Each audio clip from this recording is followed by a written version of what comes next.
virulent virus. No nation was spared. Neither rich nor poor were exempt from the onslaught of this deadly disease. But let us not despair. The vaccine is around the corner. Sooner and not later, the virus that gobbled up thousands of lives will itself be laid to rest. In the meantime, let us express the nation's gratitude to those who courageously and willingly put their lives on the line to serve the people and country. We share the griefs of their families, and no amount of tears can compensate their great losses. My countrymen, it is sad that while government focuses its attention resources to battle the coronavirus, there are those who take advantage of a preoccupied government. One of them is Senator Frank Dillon. In an interview, he arrogantly mentioned, among others, that oligarchs need not be rich. Then he linked the anti-dynasty system with oligarchy, and the topic was my daughter and son. This happened after the Committee of Franchise voted 70-11 to deny the grant of franchise to ABS-CBN. Obviously, he was defending the Lopezes, that they are not oligarchs. Great wealth enabled economic elites and corporations to influence public policy to their advantage. Media is a powerful tool in the hands of oligarchs like the Lopezes, who use their media outlets in their battles with political figures. I am a casualty of the Lopezes during the 2016 election. The dealers and purveyors of illegal drugs hiding in the shadow of COVID-19 have stepped up their activities. The amount of shabu valued at millions of pesos seized during police operations speak volumes of the enormity and the weight of the problem that we bear. The corrupt, the grafters, and the influence peddlers also take advantage of their fear and confusion that coronavirus generates the financial and material assistance of government to the unemployed, the sick, and the destitute, running into billions of pesos, unspared from corruption and ineptitude. Even the donations for well-meaning private persons are schemed before reaching their intended beneficiaries. It is like snatching food from the mouths of the babes. The profiteers, overpricers, and the corrupt felons must be laughing while they stash their dirty monies, but not for long. They cannot outrun the long arm of the law. In these regards, the words of former President Ramon Magsaysay ring fresh and relevant today as the day they were said decades ago. He said, "We need men of integrity and faith like Rizal and Del Pilar, men of action like Bonifacio men of inflexible patriotism like Mabini, we need their zeal, their self-reliance, and their capacity to work, their devotion to service, and their ability to lose themselves in the common cause of building a nation. If we allow greed and self-interest and ambition to rule us, then as stated by one prominent physician, we will be left with nothing better than the lesser evil instead of the greater good. In my inaugural address 4 years ago, I said that no leader can succeed at anything of national importance without significance unless he has the cooperation and support of the people he is tasked to lead and sworn to serve. The efforts and resources which he poured out produced the momentum needed to bring our country closer to our goals. Suffice it to say, we made significant strides over time. Over 4.3 million poor families benefited from the Pantawid Pamilya. Over 92.2 million beneficiaries received subsidies under the unconditional cash transfer program. We also made available tertiary education and universal health care. Public utility drivers were given assistance to the Pantawid Pasada program. There are complaints that some drivers did not receive any assistance at all. I have directed the SWD and DIRG to look into this. I welcome the passage of the law postponing the barangay and sangguniang kabataan elections. The postponement saved much needed government funds and ensured the implementation of projects under the current barangay officials. In the hindsight, it also saved us from holding the polls while we dealt and continued to deal with the pandemic.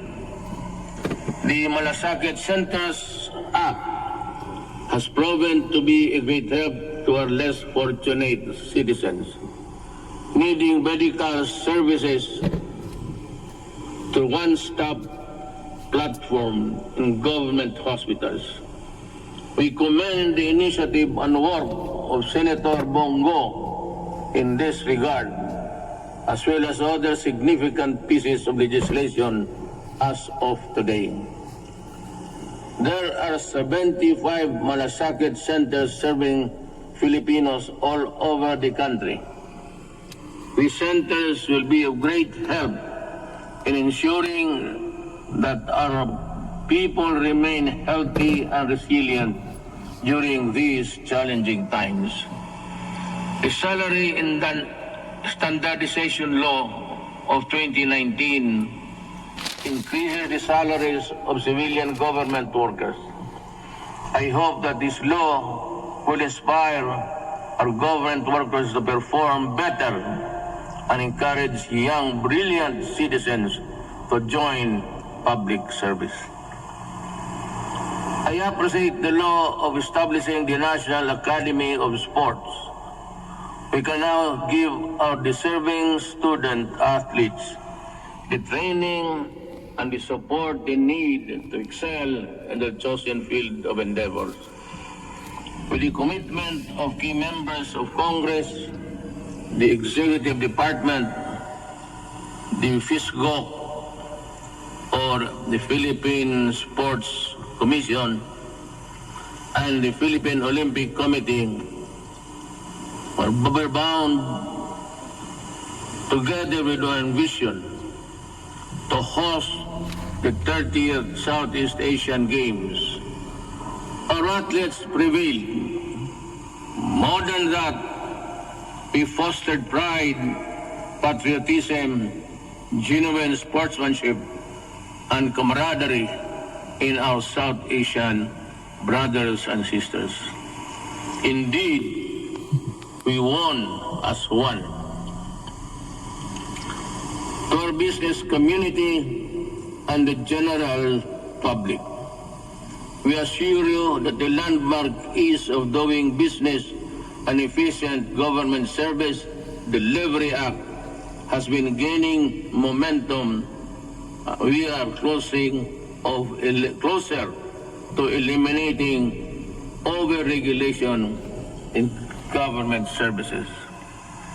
Frontline processes, including consular services, processing of building and business permits, and the services of overseas Filipinos and seafarers were streamlined. Passports and driver's license validity were lessened to ease the burden of the public. We received a BBB plus credit rating despite ASEAN credit rating downgrades and negative outlook revisions worldwide.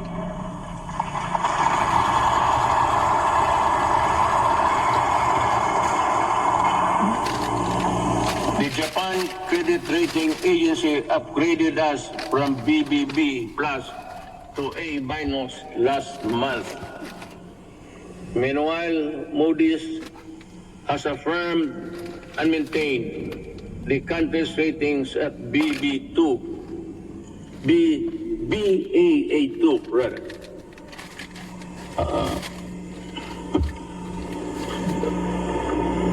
To understand, because of the light, I have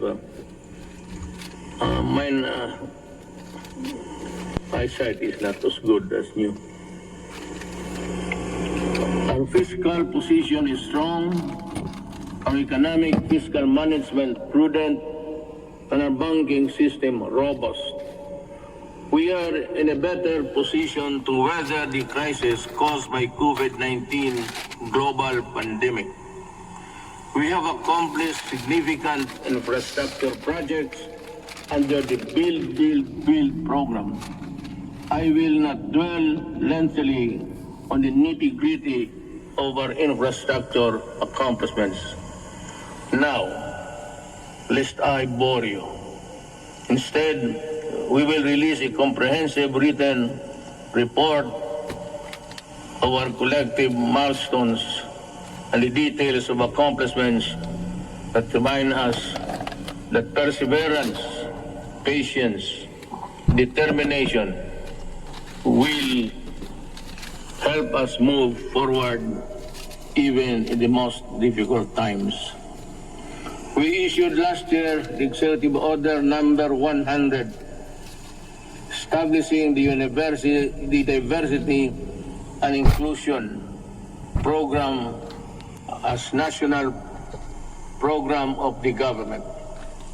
We want to end discrimination of persons on the basis of age, disability, ethnicities, sexual orientation, and gender identity and expression, and other character traits.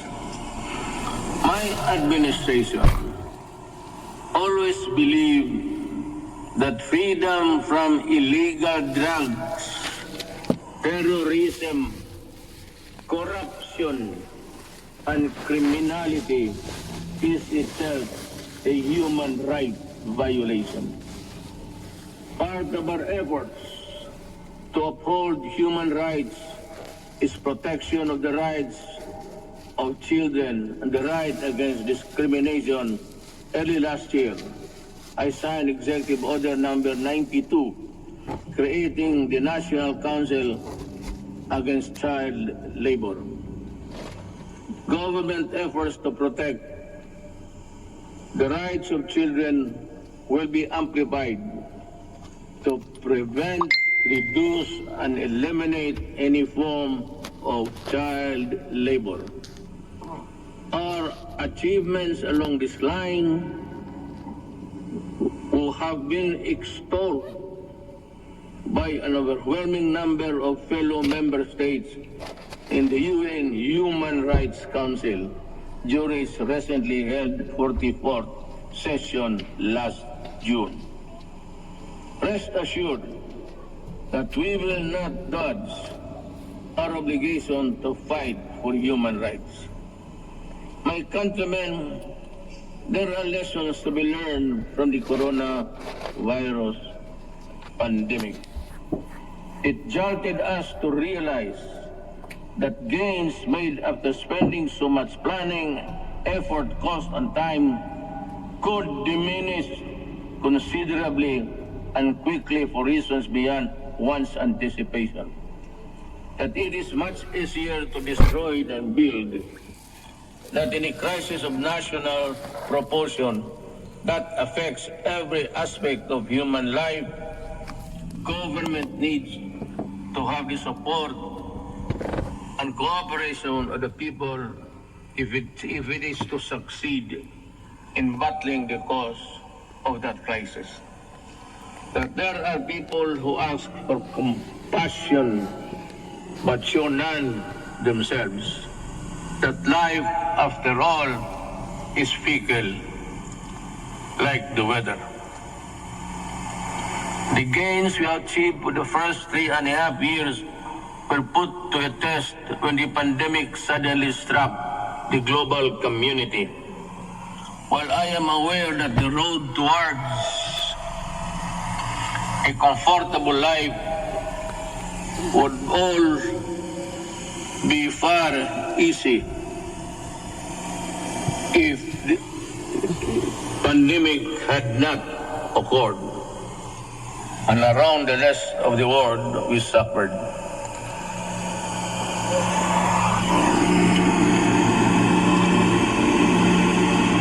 The global scale and socio-economic impact of COVID-19 pandemic has been unprecedented. Yet, in the throes of its global health emergency, we have been able to withstand the headwinds generated by this coronavirus. In this regard, I would like to express my gratitude to all those who made possible the steady supply of food, water, basic utilities of our households.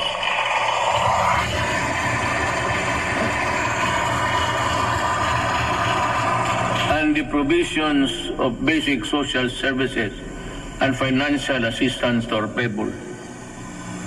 Our profound gratitude goes to everyone who helped keep our country's food supply chain running. The valiant soldiers, policemen, and security guards who kept peace and order in our community. The dedicated personnel who kept our essential establishment operational.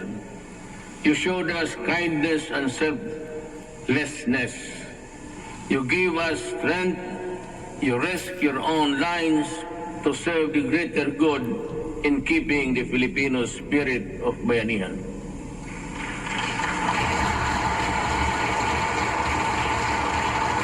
I also thank the men and women of the Interagency Task Force on Emerging Infectious Diseases and the National Task Force Against COVID-19 for all the countless hours it spent to keep the pandemic in check and for all the efforts it made to ensure the safety of our people.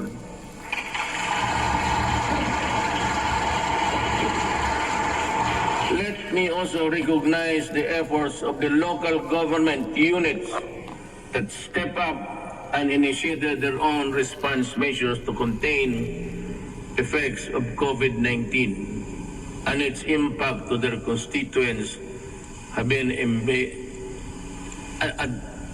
impact to its constituents. The shadow says it's a period. I know exactly the difficulties you are undergoing. I pray that the officials of each LGU in our country, from the barangay to the autonomous regions, would set aside partisan politics and selfish interest to do what is right and good for all. Likewise,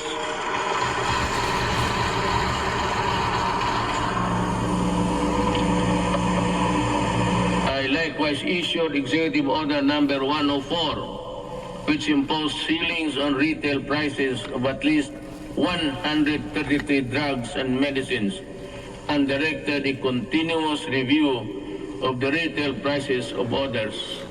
This proved to be providential now that we are facing a pandemic. To everyone who helped us in this time of great need, maraming salamat po.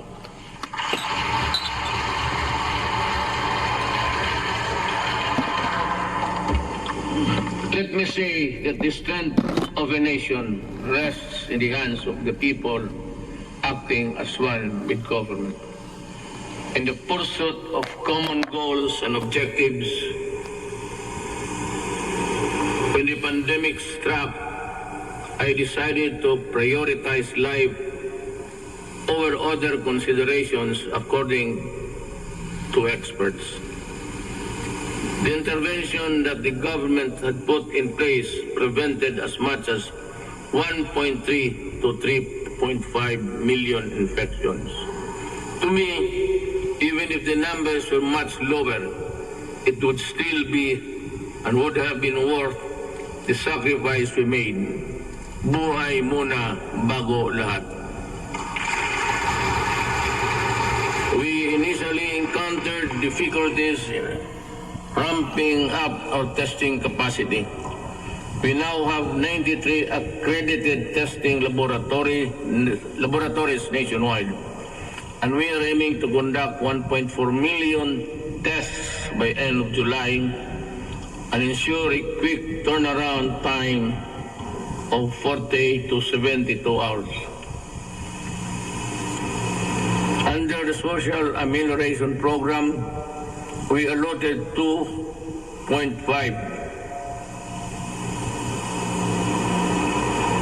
billion to 2.5 billion for poor and low-income households who were affected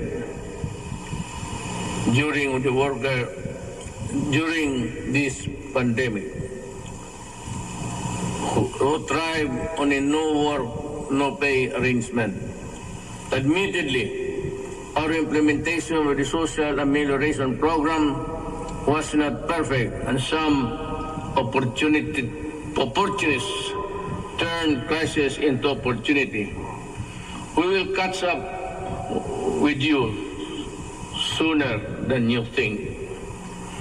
We came up with the COVID-19 Adjustment Measures Program, extended financial assistance to over 650,000 affected individuals in the formal sector, 110 OFWs abroad, and almost 83,000 repatriated OFWs were also provided temporary wage employment to displace marginal workers through the Tupad project.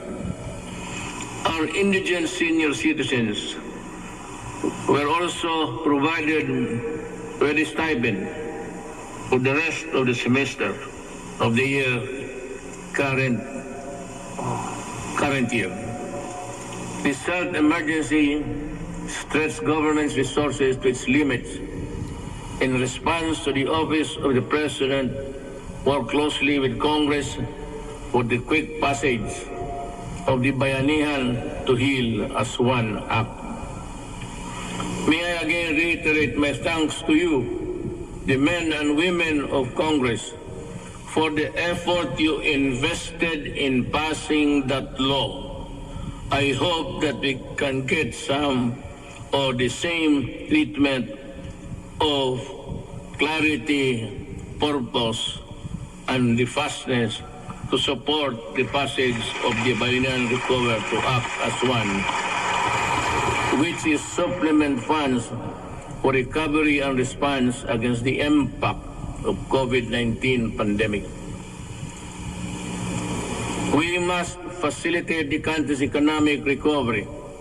I call on Congress to fast-track the passage of the proposed measure, such as the Corporate Recovery and Tax Incentives Enterprises or CREATE Act. This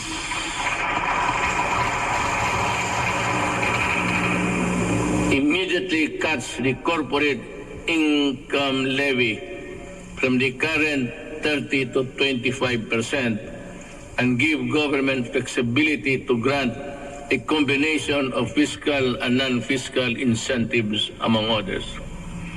The Financial Institutions Strategic Transfer, or First Act, will set up mechanisms allowing banks and other financial institutions to dispose of and transfer non-performing assets and loans to asset management companies similar to the special purpose vehicles.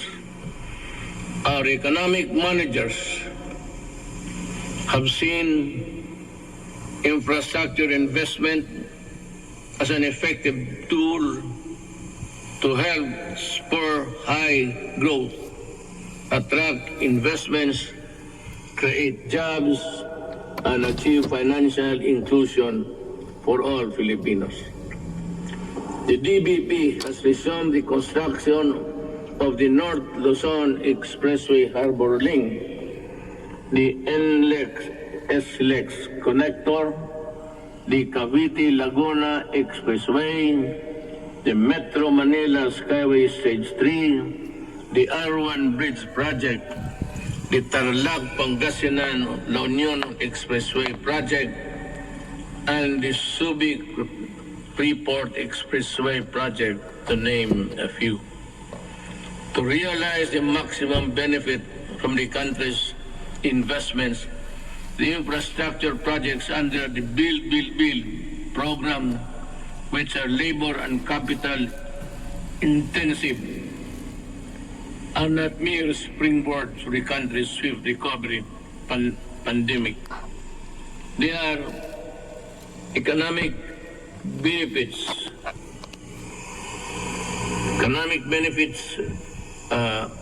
to be distributed to all corners of the country and for sustainable stability in the urban centers, particularly Manila.